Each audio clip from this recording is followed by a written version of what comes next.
to kill Osama Bin Laden or capture him before you went in? This was absolutely not a kill-only mission. It was made very clear to us throughout our training for this that, hey, if given the opportunity, this is not an assassination. You will capture him alive if feasible. That was the preferred thing. Yes. To take him alive, if you could. Yeah. I mean, we're not there to assassinate somebody. We weren't sent in to murder him. This was, hey, kill or capture. We've never heard the story from someone who was there. The raid, May 1st, 2011, had been years in the making.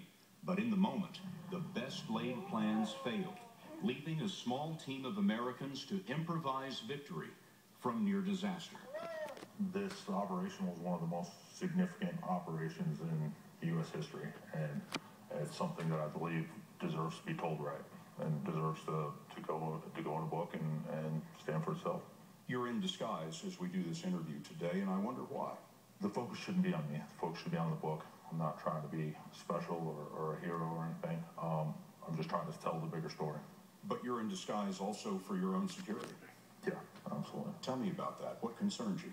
You know, the enemy has a long memory.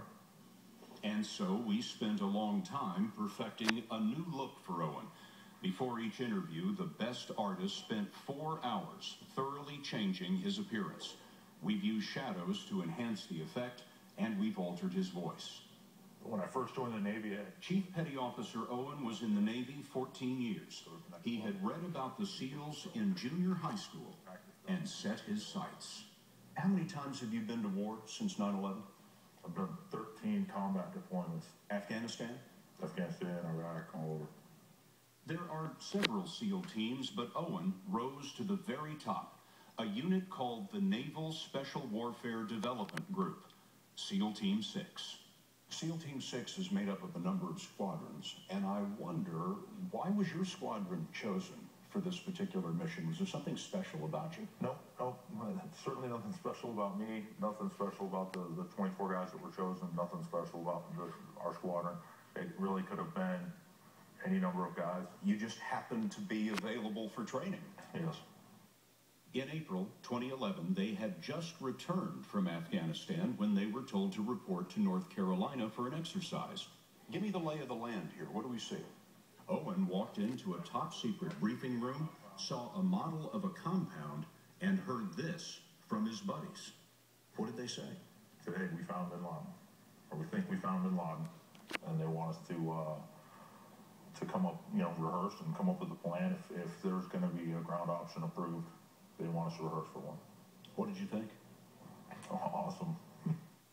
The mission was Operation Neptune Spear, under the authority of the CIA. The agency had tracked a Bin Laden courier to a curious compound in Abbottabad, Pakistan. They'd been watching the compound with satellites. The house seemed too big for the neighborhood. There was no telephone connection. The people there burned their trash. There was a wall 12 feet high and a walled-in balcony. Who lived up there? They briefed us on the individual they were calling the Pacer. The Pacer? The Pacer. So he would come out of the house and kind of walk around the yard to what was assessed to just be getting exercise. Where did the Pacer pace? Over here. In this courtyard back here? Right. So he'd just kind of walk out in here, and a lot of the vegetation out here was probably purposely planted so surveillance couldn't see down on him. And he would just go round and round and round? Yep.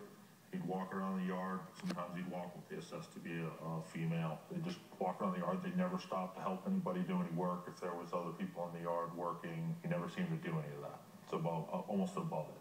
Above doing the manual labor, he was the boss, whoever he was. Correct. The Pacer had been in Abbottabad about 5 years. It's a well-to-do city of 1 million people. The compound was about a mile from the Pakistani military academy. In terms of the inside of the house, how much did you know? Zero. So once you went through the door, you didn't know what you were going to be facing. Right. But again, it goes back to that years of experience where we've done this a million times.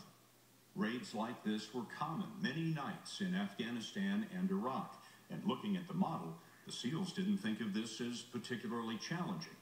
The tricky part was getting there.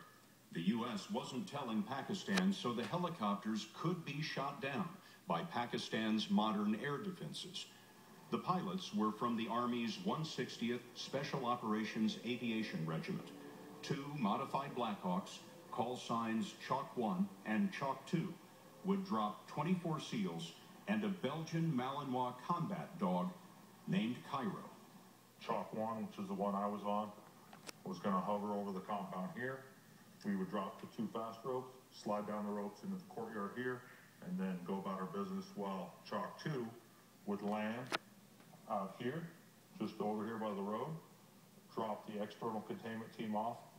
They would provide security external.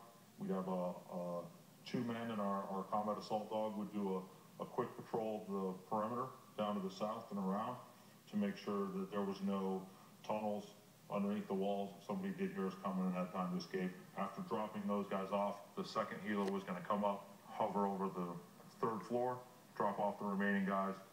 They would then hop right down into the balcony, assaulting from the top down, and our guys would assault from the bottom up. A few days after getting the mission, they had their plan, and so began weeks of rehearsals on a full-size version of the compound built in North Carolina. How many times did you assault it? How many times did you train on it? A lot. Between when we got the mission and when we left for Afghanistan, we probably, get 100 times. So how unusual was this kind of training? Yeah, it was very unusual. I've never had all the mock-ups. I've never rehearsed for something for 3 weeks. One rehearsal had an audience. The nation's highest-ranking officer, Admiral Mike Mullen, chairman of the Joint Chiefs, the head of Special Operations, Admiral Eric Olson, and observers from the White House. One of the things that I liked after the fact was, I remember Admiral Mullen kept coming by and talking to each one of us, and then Admiral Olson as well. And I thought that was cool. They walked by, shook each of our hands, and said, "Hey, are you guys ready? Can you guys pull this off?" And I'm pretty sure to a man we all said yes, absolutely. The team got several days off at home around Easter. Then, in late April, about a month after they got the mission, they loaded on a plane bound for a U.S. base in Afghanistan. The president wasn't convinced yet. No one confirmed that Bin Laden was the pacer. So SEAL Team 6 was on standby. One of the passengers on their plane was a CIA analyst who had spent 5 years on Bin Laden's trail. I can't give her enough credit. I mean, she, in my opinion, she kind of teed up this whole thing, and it was just, wicked smart, kind of feisty. And she was, we'd always talk back and forth. Hey, what do you think the odds of this are? What do you think the odds of that are? And, hey, what do you think? You think he's there? She's like 100%. 100% he's there. And you thought what? Well, we'll see. 3 days later, on April 30th, the president was telling jokes at the annual White House Correspondents' Dinner. CIA Director Leon Panetta's belly laugh was heard all across the room. Reporters in ball gowns and tuxedos had no idea that just a few hours before, President Obama had ordered Panetta to launch the raid. Mr. Obama kept to his schedule, thinking that on this night, it was better to have reporters drinking and laughing than asking questions. When did you first hear that the president had approved your mission? The commanding officer of our command walked in and said, "Hey, just got off the phone. The mission's approved." What did you think? This is big. This is cool. I'm glad I'm a part of it. The raid was supposed to be April 30th, but the weather was bad. The next night, Vice Admiral William McRaven saw the men off. He was a SEAL, and he had planned the mission as head of the Joint Special Operations Command. Just before midnight, the Black Hawks started the sprint from the U.S. base in Jalalabad, Afghanistan, to Abbottabad, about 150 miles away. The helicopters were blacked out against a clear, moonless night. The Army pilots, guided by night vision goggles, flew high speed, treetop level, under Pakistani radar. It was roughly an hour and a half. I remember, we took off, shut the doors, and the radio call I heard was, hey, we're over the border. We're crossing the border into Pakistan. And I remember thinking, wow, this is okay. happening.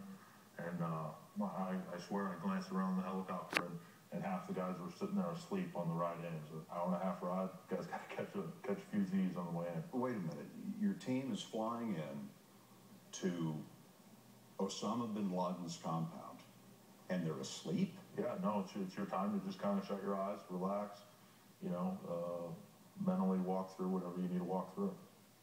It was about 1 o'clock in the morning. 66 degrees, 65% humidity, with calm winds. At 1 minute, we opened the door, and I just kind of swung my legs out, and I'm sitting there looking down, thinking, "Wow, you know, this is a beautiful spot. Houses with pools in the backyard, well lit, manicured yards. Like, well, this is definitely not, you know, the mud huts of Afghanistan." Somehow, there was a blackout in the neighborhood. No one will say whether that was luck or design, but it meant ideal darkness for the SEALs with their night vision goggles. You could see the compound coming. You had the door to the Black Hawk open, and your legs were swung outside. Right. To make a little more room, be faster to, you know, quicker for everybody to get out and faster up out of the helicopter, so everybody's getting ready to fast rope. And then all of a sudden we banked hard 90 degrees. Once we went hard 90, it was very apparent that something was wrong. Owen doesn't know what went wrong, but pilots say that a chopper can lose lift when it drops into the turbulence of its own downdraft. And the turbulence would have been much worse because the downdraft was being magnified and reflected by the compound's walls. These pilots are the best in the world. You don't get better than these guys. And typically they just boom, they move right in and they stick it. It's like parking a car for these guys. And it was a rough ride. We were pretty low. Tail rotor and everything happened to miss this wall here. And then we were just kind of sliding and falling out of the sky this way. I was now in the front of the helicopter, although I was sitting on the left side, I was now in the front. My buddy right behind me, he pretty much should have fallen out. If it weren't for him hanging on to me, there's a good chance I would have been thrown from the helicopter. As the helicopter is going down, what were you thinking? This is gonna suck, you know, hey, wow. The carefully rehearsed plan was out the window before the first boot hit the ground. With one helicopter and half the SEALs crashing, the second helicopter abandoned the roof assault as too risky, and the SEALs began to improvise. One thing was sure now, the people in the house knew they were coming.